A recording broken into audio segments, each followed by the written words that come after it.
"Get out of here, I didn't invite you." Those were the words my son yelled as I tried to sit at the table I had been preparing for his birthday since 5 a.m. But this was my house. I stood up slowly, walked to the door, and did something that left every guest speechless. Do you know that feeling when the ground vanishes from beneath your feet? When words hit your ears but take a few seconds to reach your brain because they're so absurd, you can't believe them? That's exactly how I felt that Saturday night. I stood there with my apron still tied at my waist, the same floral apron I'd worn for 15 years, stained with tomato sauce and grease from countless family dinners.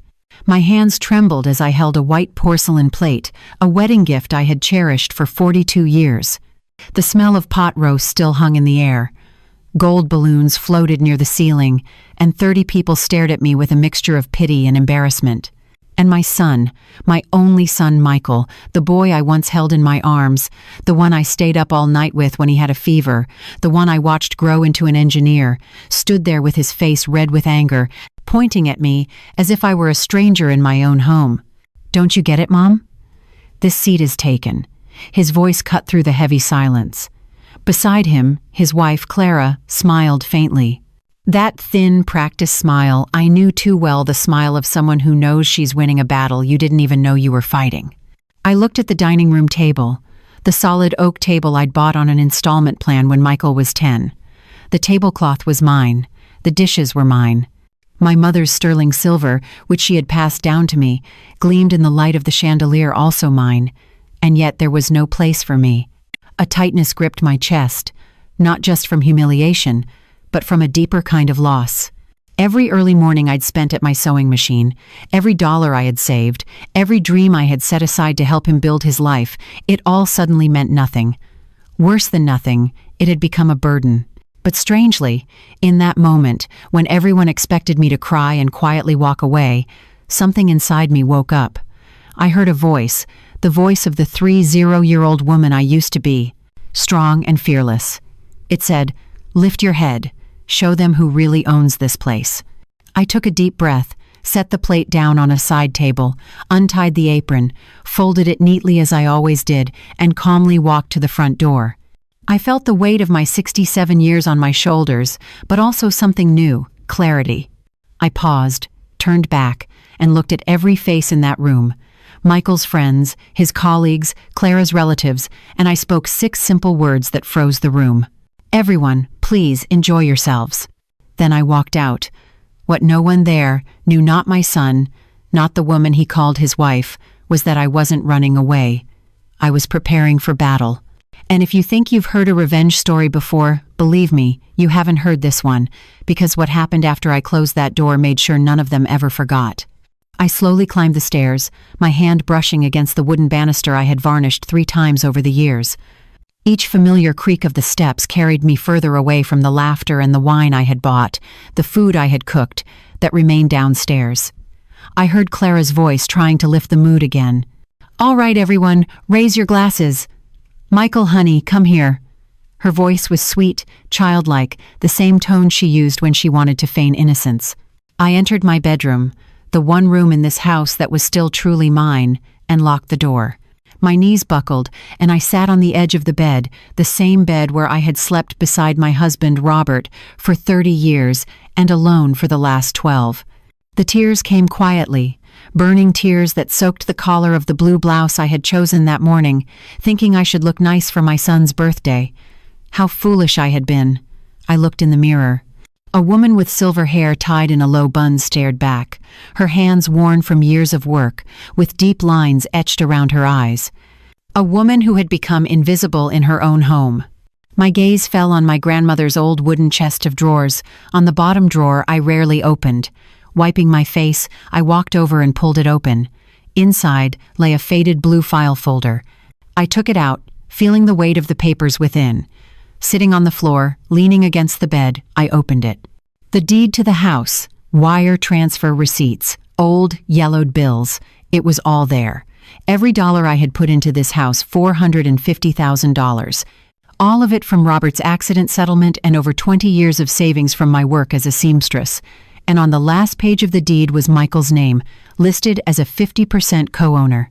I had added him out of love, believing I was securing my son's future. Like any mother, I thought one day he would care for me as I had cared for him.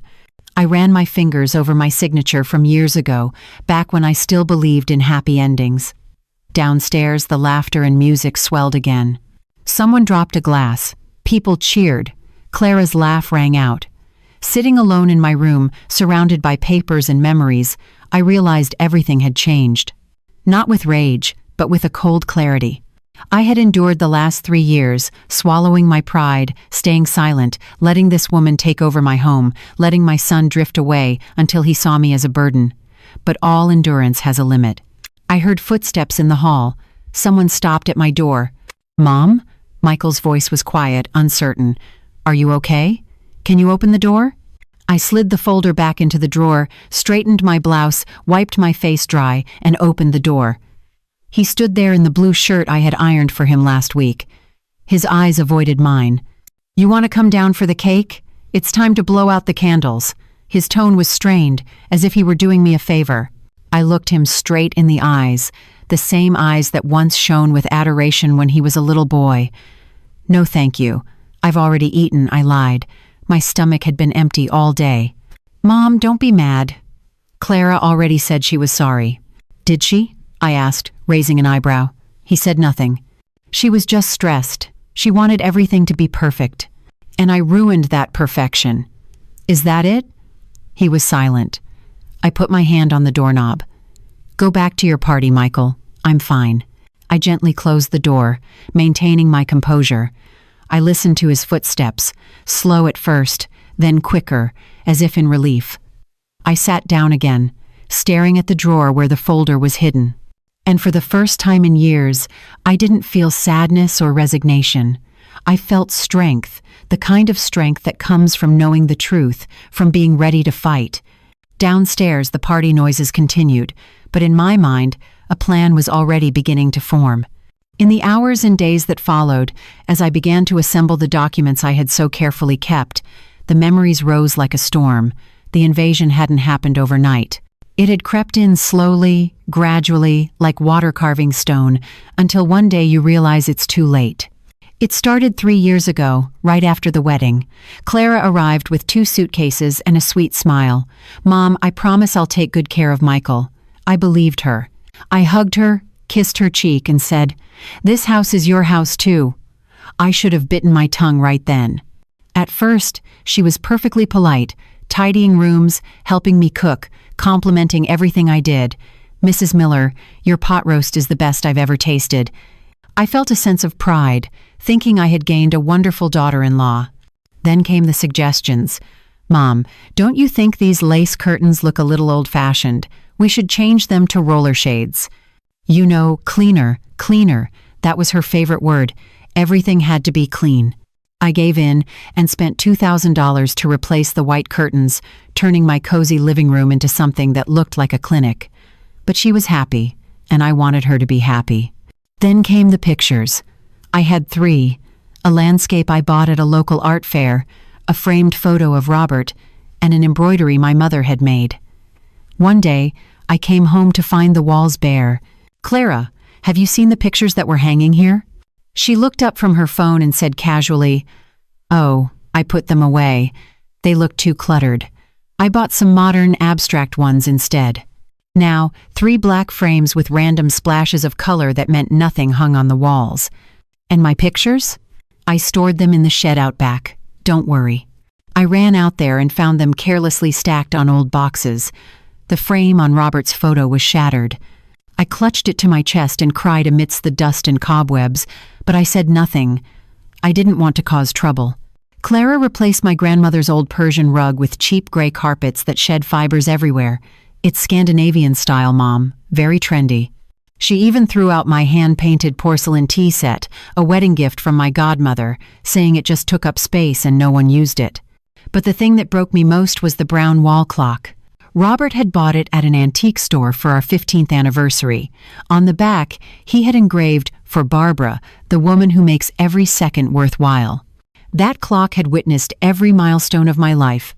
It struck 12 p.m. when Michael was born, 6 p.m. when I got the news of Robert's accident, and 10 p.m. the night Michael graduated. One afternoon, I came back from the market and saw the empty wall. "Michael, where is your father's clock?" He was walking down the stairs with a towel in his hand. His tone was dismissive. "Clara said it was too old. We threw it out." I screamed. For the first time, I truly lost control. And that was the first time I saw the look on my son's face change. The respect in his eyes vanished, replaced by irritation. "God, Mom, it's just a clock. We'll buy you a new one." "It was your father's clock," I yelled. "He's been gone for 12 years, Mom. You need to move on." Move on. As if memories were a burden, as if love was disposable. I ran into the yard, searched the trash cans, but the garbage truck had already come. I went into the bathroom, turned the faucet on full blast, and cried where no one could hear me. Clara never apologized, never even pretended to. Instead, she pushed further, convincing Michael to turn my sewing room, the place I had worked for 30 years, into his home office. "Mom doesn't sew that much anymore, right? And Michael needs his own space." It was true. My hands ached with arthritis, and my eyesight wasn't as sharp. But that room was mine, my sanctuary, the last piece of me. Still, I relented. They took out my old Singer machine, my color-coded spools of thread, and replaced them with a sleek white desk, a computer, a corkboard, and a swivel chair. The walls were painted a light gray. When I walked in, I didn't recognize it. "Looks much better, doesn't it, Mom?" Clara smiled. Yes, it was modern, neat, but empty, soulless. And the worst was yet to come. She didn't just want to change the house. She wanted to erase me from it. She began to distance herself, stopping calling me Mom and switching to Mrs. Miller. In front of guests, she would introduce me only as Michael's mother, never mentioning I was the owner of the house. She changed the grocery shopping, replacing my regular coffee with an expensive brand she liked, and threw out my old pressure cooker for an electric one. "Safer for someone your age," she said, emphasizing the words "your age." Then she started bossing around Regina, the cleaning lady I paid $450 a month from my Social Security. "Regina, you don't need to ask Mrs. Miller. I've already made a list of things to do." Poor Regina didn't know who to listen to, just glanced at me helplessly. Even my place at the table was taken. I always sat at the head of the table, the host's seat, but Clara gradually pushed me to the side until one day she said, "Mom, can you move? It'll be easier to serve the food." And again, I gave in. The invasion happened slowly, until one day I realized there was no space left for me. My home had been taken over, my son manipulated, and I, the one who built it all, had become a stranger in my own life. As I gathered the documents, the receipts, and the proof of every dollar I had spent, something began to grow inside me. Not hatred, but determination. After 67 years of life, I had learned one thing. They could take my pictures, my clock, my sewing room, even my seat at the table and treat me like a nuisance. But they could not take what was legally mine. And this house, it was mine. I was going to prove it. All of Sunday, I stayed in my room. I heard the guests leave, the gate close, Regina cleaning up, dishes clinking, Clara complaining about her sore feet. No one knocked to ask how I was. Monday morning was gray. Michael left early for work without a word. Clara was sleeping. I put on simple clothes and left the house. I took the bus downtown. I walked 3 blocks to the county clerk's office to pay the overdue property taxes 2 months late because Clara forgot, even though I'd already given her the money. A young clerk with glasses and neatly pinned hair looked up. "How can I help you, ma'am?" "I'd like to pay my property taxes. I'm 2 months behind." She typed in my details, frowned, and asked, "You are Barbara Miller, the property owner?" "That's correct." She looked at the screen, then at me, then back at the screen. "Do you have your documents with you?" I handed her my driver's license and a copy of the deed, something I always carried. An old habit that saved me that day. She checked, typed a few lines, and then said something that made my blood run cold. "Ma'am, are you aware that your house is currently undergoing a title transfer procedure?" I froze. "What?" "Someone filed paperwork to have your name removed from the deed and transfer full ownership to Michael Miller and Clara Miller." I grabbed the counter to keep from falling. "Since when?" 2 months ago, January 27th. While I was cooking, cleaning, paying bills, and enduring their contempt, they were quietly trying to take everything. Has the transfer been processed? Not yet. It's missing your signature. It can't be finalized without it. I breathed a sigh of relief. Can I get a copy of the filing? Sure. The fee is $20. Please print everything for me. I waited for 10 minutes that felt like an eternity. When she handed me a thick stack of papers, I saw the signatures, the stamps, the declarations all forged. Michael and Clara claimed I had given my verbal consent for the transfer. They had both signed, lying in writing, my son and that woman. I paid the overdue taxes with my card, plus a $275 late fee. When I left the office, my legs were trembling, my head spinning. I needed air. I sat on a wooden bench in a small park across from an old church. Pigeons pecked at crumbs. A street vendor offered me a bottle of cold water. The world around me went on as if nothing had happened, while my world was falling apart. I pulled out my phone and called Mr. Davis. Mr. Davis, I need to see you immediately. What's wrong, Mrs. Miller? I just found out they tried to remove my name from the deed to my house.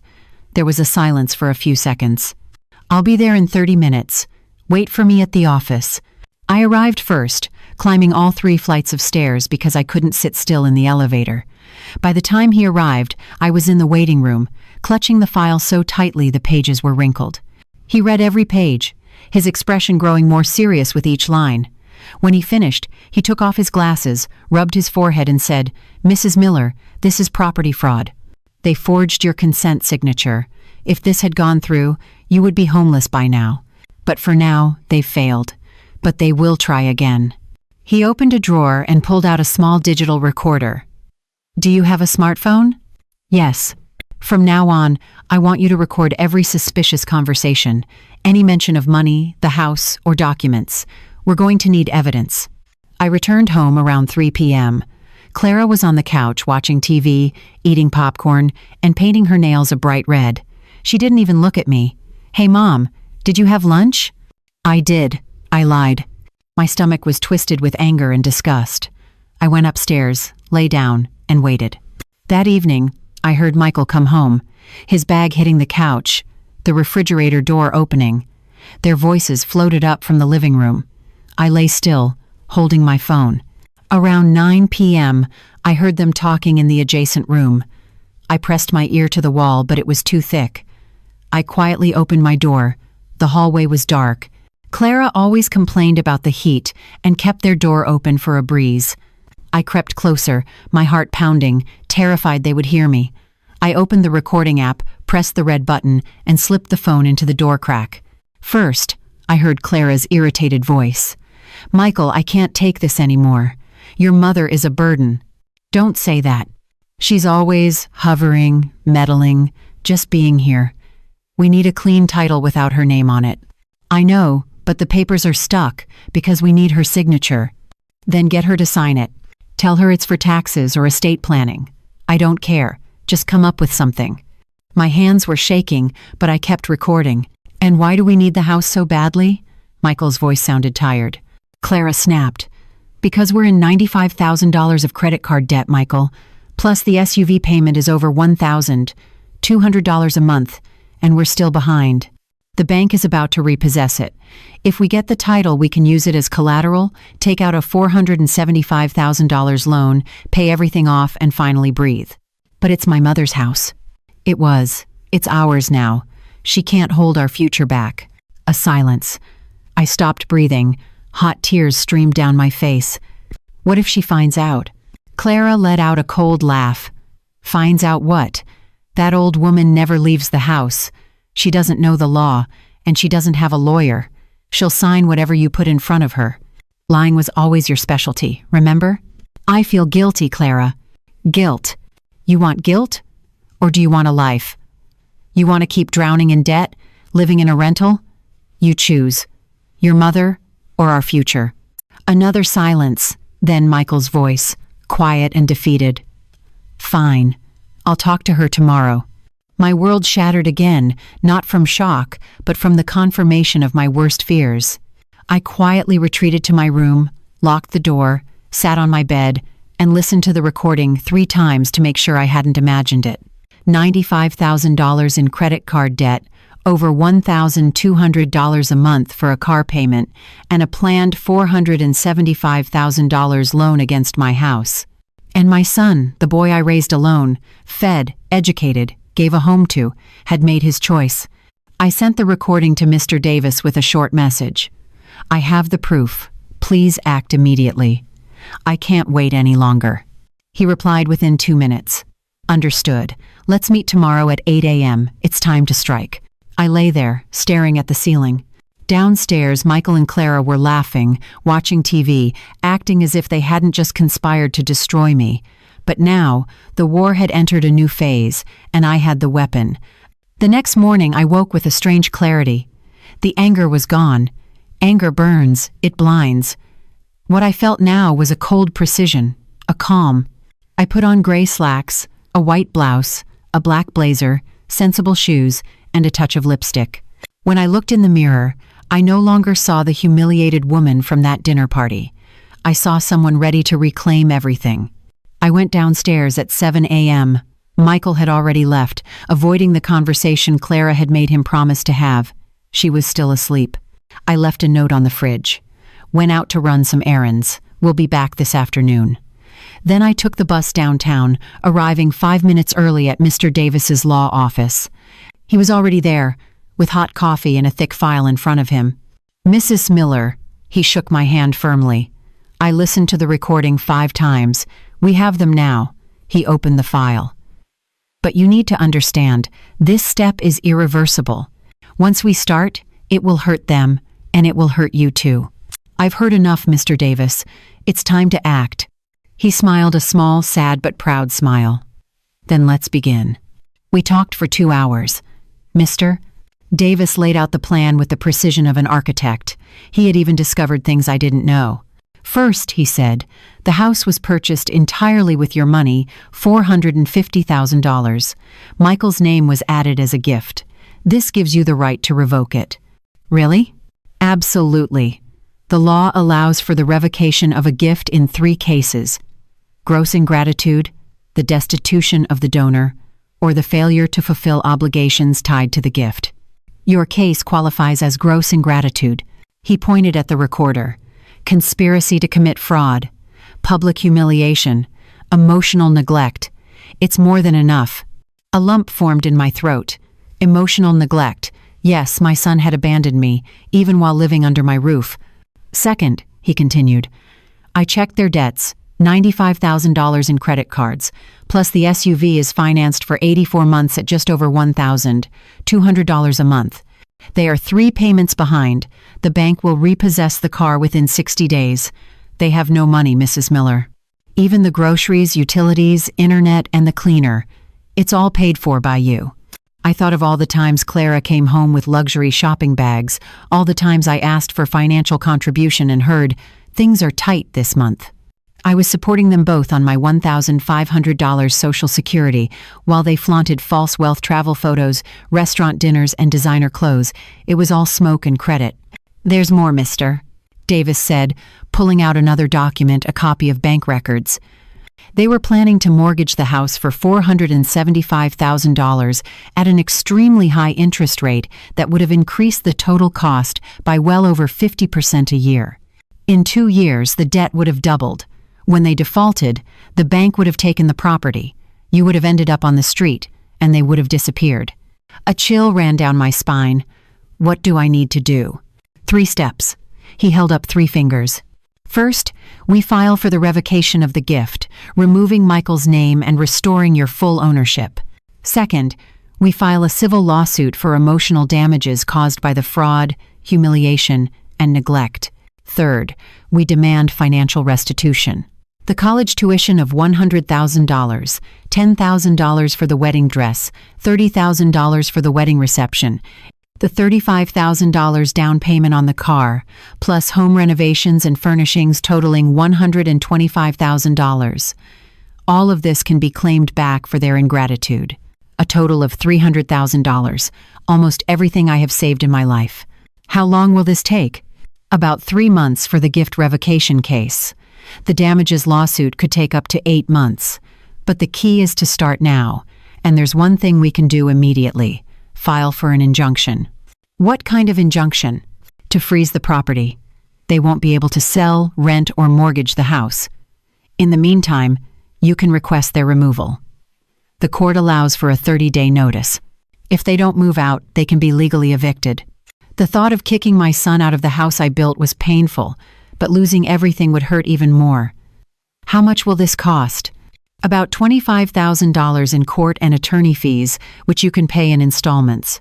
$25,000, almost my entire emergency fund. But what emergency could be greater than this? I'll do it, I said firmly. Mr. Davis extended his hand. I took it.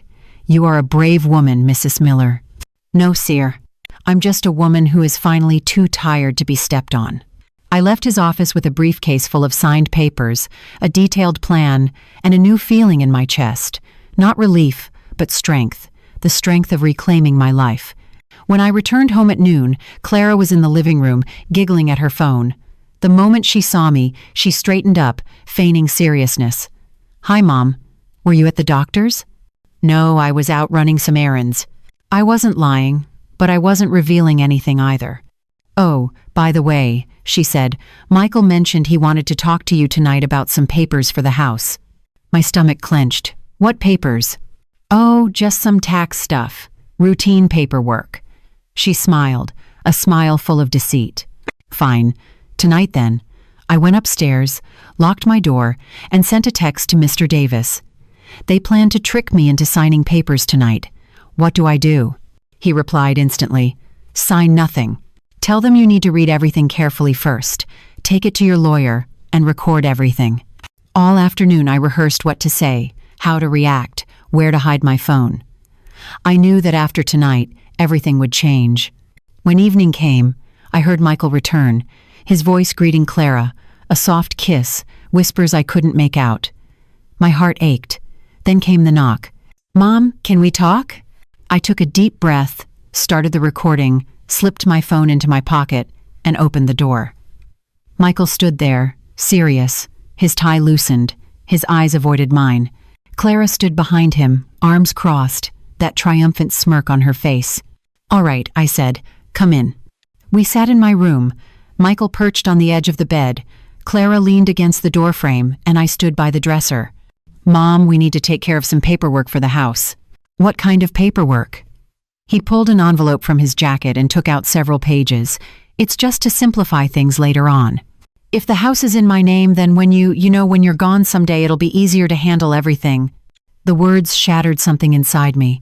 I took the papers and read them, line by line. It was exactly as Mr. Davis had predicted. A full transfer of title. My name erased, theirs added. And when I signed this, I asked quietly, where will I live? Michael looked confused. What do you mean? You'll live here, of course, for as long as you want. And if you decide to sell the house? Clara interjected smoothly. Oh, don't worry, Mom. Who would ever sell this house? I folded the papers, slid them back into the envelope, and handed it to my son. I'm not signing. Michael's face changed. Mom, I'm not signing anything until my lawyer has reviewed it. Clara stepped forward. What lawyer? I looked her straight in the eye and said calmly, the lawyer handling the revocation of the gift of the house, the one I once co-owned with Michael. Her smile vanished. What? Michael shot to his feet. Revocation of a gift? What do you mean? You'll find out soon enough. I opened the door and motioned for them to leave. Clara glared at me, her eyes filled with fury. Michael stood frozen, his mouth open, speechless. Mom, what are you doing? I'm protecting myself. Something I should have done a long time ago. Then I closed the door. Outside I heard Clara scream. I knew it. That old woman just loves to make trouble. But it didn't matter anymore. The game had changed, and this time I held the winning hand. The next 15 days were some of the hardest of my life. Michael and Clara barely spoke to me. When we passed in the hall, they avoided eye contact. Meals were eaten in silence, or they took their food upstairs. But I was not sitting idle. While they ignored me, I was quietly building my case. Step by step, Mr. Davis moved quickly. On Thursday, we filed the petition to revoke the gift. By early the next week, the court had issued a temporary injunction. The house was completely frozen. They couldn't sell it, rent it, or mortgage it. Then, on Wednesday afternoon, the bomb exploded. Michael came home pale, holding a stack of letters from the bank. Clara read over his shoulder, and then she screamed, "Asset freeze! What the hell is this?" I heard everything from upstairs. I slowly descended, holding the banister, my phone recording in my pocket. They were both standing in the living room, the letters spread out on the coffee table. When they saw me, Michael shot up. "Mom, what did you do?" "I did what had to be done." "You froze the house. The bank rejected the loan. We've lost everything. You've ruined us." Clara pointed at me, her voice sharp and shrill. "This is all your fault, you selfish old woman. You mean the plan to simplify things. You tried to steal my house." "Steal? That's ridiculous. We just wanted to make things easier." Easier to take out a $475,000 loan against my house. I threw the truth right in their faces. The air went still. Michael looked at Clara. She looked down. "How did you know?" he asked quietly. "Because I found out. About the $95,000 debt, about the car payments you can't make, and about the title transfer application you filed 2 months ago." With every word, I took a step closer, feeling my strength return. Clara found her voice trembling with rage. "You don't understand, do you? We have responsibilities. Do you think it's easy to maintain this household?" "I pay for everything," I shouted back. "The electricity, the water, the internet, the cleaner, everything." "Because you never let us forget it's your house," she screamed. "Everything is yours. Your house, your food, your air." "Yes, mine," I said calmly, "because I worked for it. Every drop of sweat, every tear." Michael interjected, his tone pleading. "Mom, please calm down. We can talk about this, work it out like a family." "A family?" I looked at him. "Families don't steal from each other. Families don't kick their mothers from the dinner table. Families don't make a mother hire a lawyer to feel safe." "You hired a lawyer?" He swallowed hard. "Yes, and he advised me to do what I should have done years ago. I took a brown envelope from my bag and placed it next to the bank letter." "What's that?" Clara asked, her voice trembling. "A legal notice. You have 30 days to vacate this house." The room went silent. Michael opened the envelope, read it, then read it again. "You're kicking us out. I am asking you to leave, because this house belongs to me, and I have the right to decide who lives here." "I'm your son," he cried, tears in his eyes. "How could you do this to me?" "How could you do this to me?" I shot back. "How could you let her humiliate me in my own home? How could you scream at me in front of 30 people? How, Michael?" He was silent, looking at me as if I were a stranger. Clara panicked. "We have nowhere to go. You want us on the street? You both have jobs. A luxury car. Rent an apartment. Live like normal people." "You're insane!" she shrieked, grabbing her purse and car keys. "I'm not staying here another minute." The door slammed so hard a picture frame on the wall rattled. It was just me and Michael. He sank onto the couch, his head in his hands. "Mom, I know I messed up. Clara took things too far. I did too. But you can't do this. You can't abandon me." I sat across from him, letting the silence speak. "Michael, you abandoned me first. The day you signed those papers, the day you yelled at me, the day you stopped seeing me as your mother and started seeing me as an obstacle. I never stopped loving you. Love isn't words, son. It's actions. And your actions have hurt me more than any wound ever could." He bowed his head. "If I leave Clara, will you stop all this?" I looked at the man before me, not the boy I once held, but an adult who had chosen betrayal. "No, Michael, this isn't about her. It's about you. You tried to take my home. You humiliated me. You broke my trust. Leaving her won't erase that." He sighed, his tone turning colder. "So you're choosing the house?" "No, I'm choosing my dignity. You're the one who chose the house when you tried to steal it from me." I stood up, grabbing my purse. 30 days, Michael. That's what the court allows. After that, if you're still here, they will force you out, and that will be worse. I walked up the stairs, feeling like I was carrying the weight of the world. But when I closed my bedroom door and looked in the mirror, I no longer saw a broken woman. I saw someone strong, someone who had fought back and refused to surrender. Downstairs, I could hear Michael crying. A part of me wanted to go down, to hold him, to forgive him, because a mother's pain never truly ends. But a stronger part of me, the one that had kept me alive and working for 67 years, whispered, "Enough. You have given enough." Those 30 days crawled by like 30 years. Michael and Clara moved around the house like angry ghosts. She didn't speak to me at all. He sometimes tried to make small talk, but I kept my distance. I had to. If I softened, they would take advantage again. On day 19, they hired their own lawyer. I received a formal objection to the eviction, claiming Michael's co-ownership. Mr. Davis immediately responded with the gift revocation filing and all the evidence. 2 days later, their lawyer withdrew from the case. On day 20, Clara knocked on my door at midnight with tears streaming down her face. "I'm pregnant," she sobbed. But she never mentioned the pregnancy again, and there was no proof. When I calmly asked for evidence, she exploded, screaming I was heartless before storming back to her room. By day 25, they started packing. Cardboard boxes filled the hallway. I could hear them arguing over what to take, what to leave, where to go. Then my phone rang, and everything changed. "Mrs. Miller," Mr. Davis said, "I need you at my office immediately. It's urgent." "What happened?" "I found something. Something you need to see for yourself." I arrived an hour later. He looked tense. On his desk was an open file and an iPad. "Sit down." I sat, my heart pounding. I continued to track Michael and Clara's finances, and I found this. He turned the screen toward me. It was a photo of Clara at a fancy restaurant, her arm around a man who was definitely not my son. "Who is that?" "Leonard Fisher. A businessman, owns 3 construction supply stores. Married, 2 kids." Mr. Davis swiped to more photos. Clara and Leonard entering a hotel, sitting in a luxury car that wasn't theirs. They've been meeting for at least 8 months. My stomach clenched.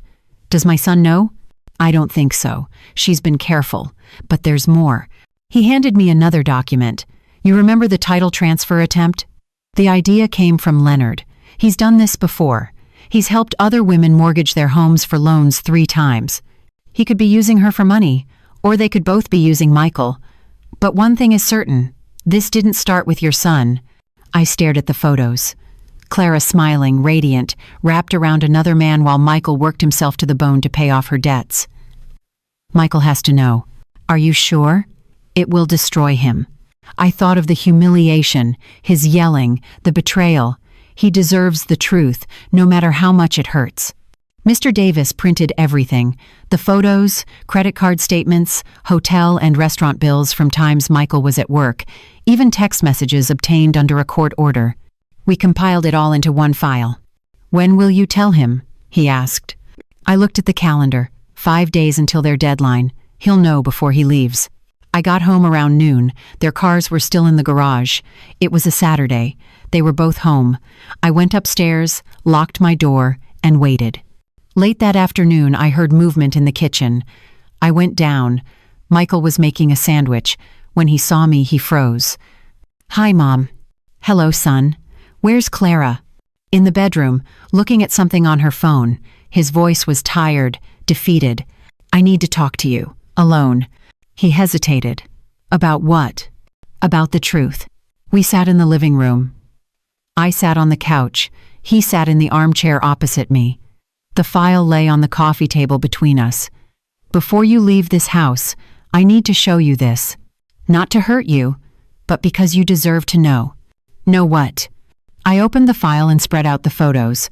His face changed. Shock, disbelief, then heartbreak. Impossible. This has to be fake.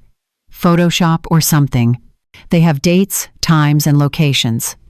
I handed him more documents. "Look here. A restaurant downtown, February 15th, 4 p.m.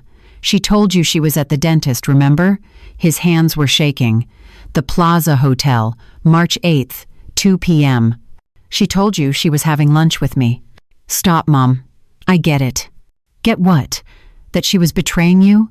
That the plan to steal the house wasn't yours but hers?" I placed the last paper on the table.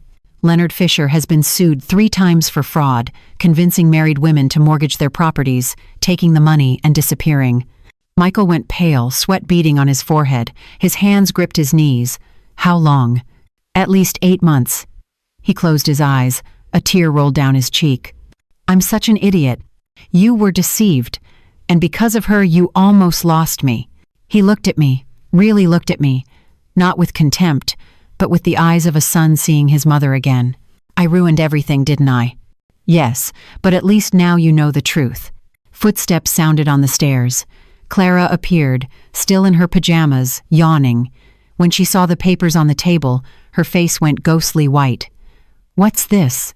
Michael stood up, holding one of the photos. Explain this. She swallowed hard, forcing a smile.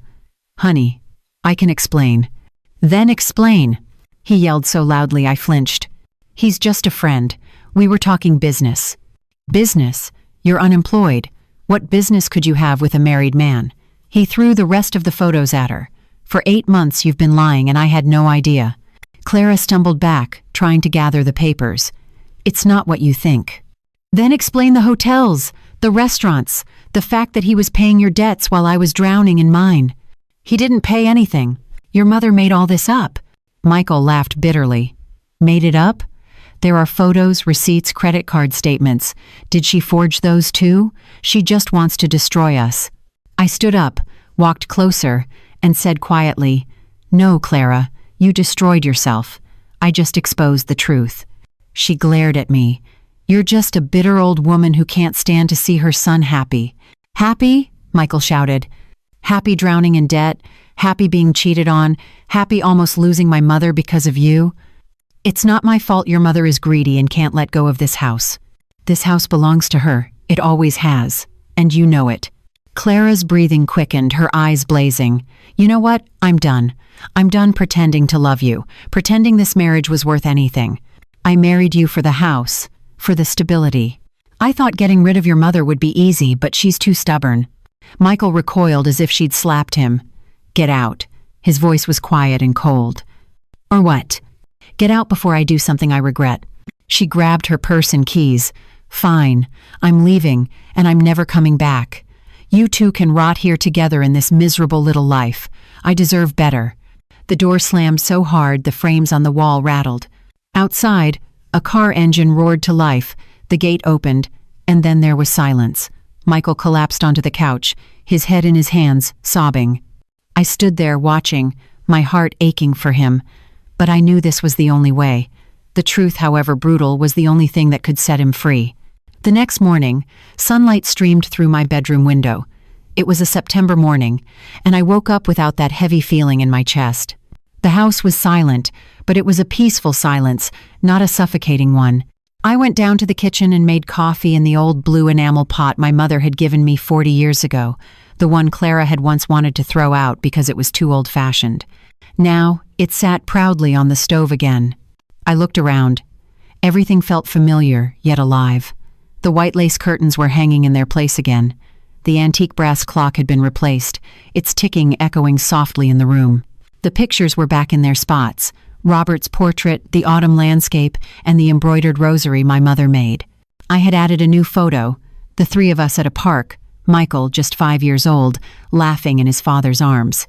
My sewing room was set up again. The old Singer machine, freshly oiled, ran smoothly. The threads were neatly arranged by color. I had clients again, 3 evening gowns, 2 alteration jobs, and 1 bridesmaid's dress. I was earning between $2,000 and $3,000 a month. Not a fortune, but it was honest work, and it was mine.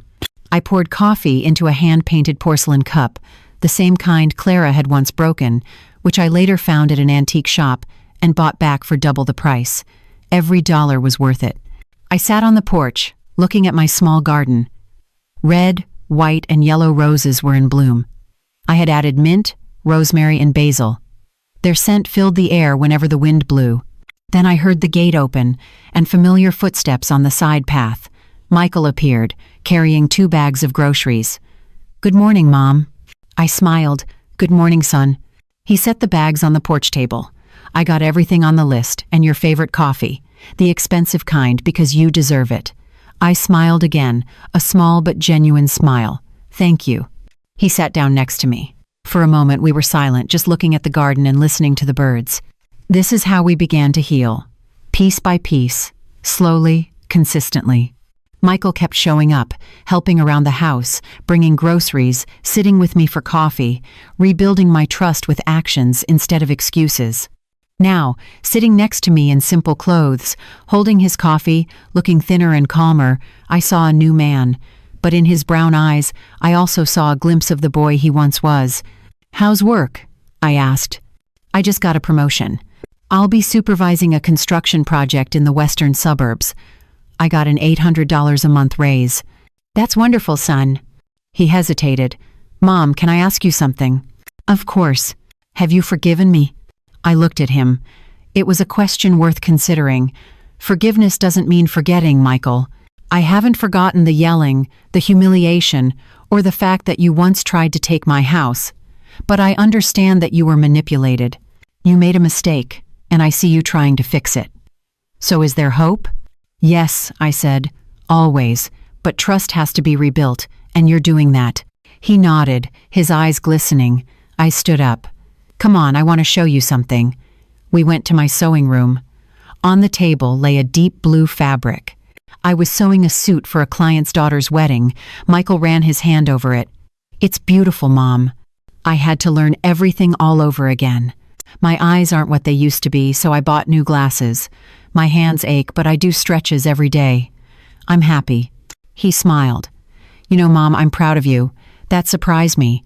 I really, really am. That you're strong, that you picked yourself up, that you didn't give up. I want to be like you." "You will be, son. Just choose the right path next time." He smiled a sad but hopeful smile. We spent the morning together. He fixed a leaky faucet, replaced burnt-out light bulbs, and cleaned the gutters, the kind of jobs a son should have done long ago. At noon, I cooked spaghetti with tomato sauce and meatballs, his childhood favorite. We ate in the kitchen, not the dining room full of old memories. This is where we started anew. In the afternoon, he got up to leave. "I'll be back next week." "I know." He hugged me tightly. "I love you, Mom." "I love you too, son. A mother's love never disappears. It can be hurt, it can be broken, but it never dies." After he left, I went back to the porch. The sunset was painting the sky pink and orange. The breeze rustled the roses. I took out my phone and looked at a photo from last week. Me, sitting at my sewing machine, holding up a green dress I had just finished. The client had said, "Mrs. Miller, you have to capture this moment." I looked at the woman in that photo. Silver hair falling on her shoulders, lines around her eyes, worn hands, but a bright, genuine smile. I thought about everything I had been through. The humiliation, the betrayal, the pain, and then the triumph. I had won back my house, my dignity, my life. I thought of my husband, Robert. If he were here, he would say, "Barbara, I always knew you were stronger than you think." I closed my eyes, felt the cool breeze, and whispered, "I did it, Robert. I fell, but I got back up. I was stepped on, but I fought back. And now, finally, I am at peace." The sun had set completely.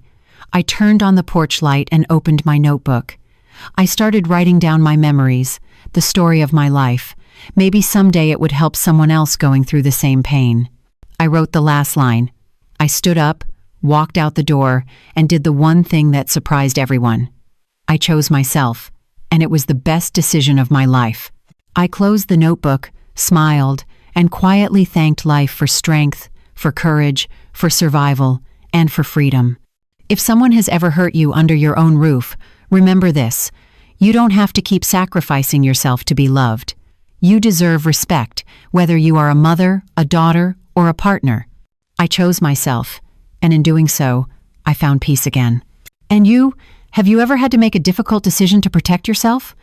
Share your story in the comments, because your words may be the strength someone else needs.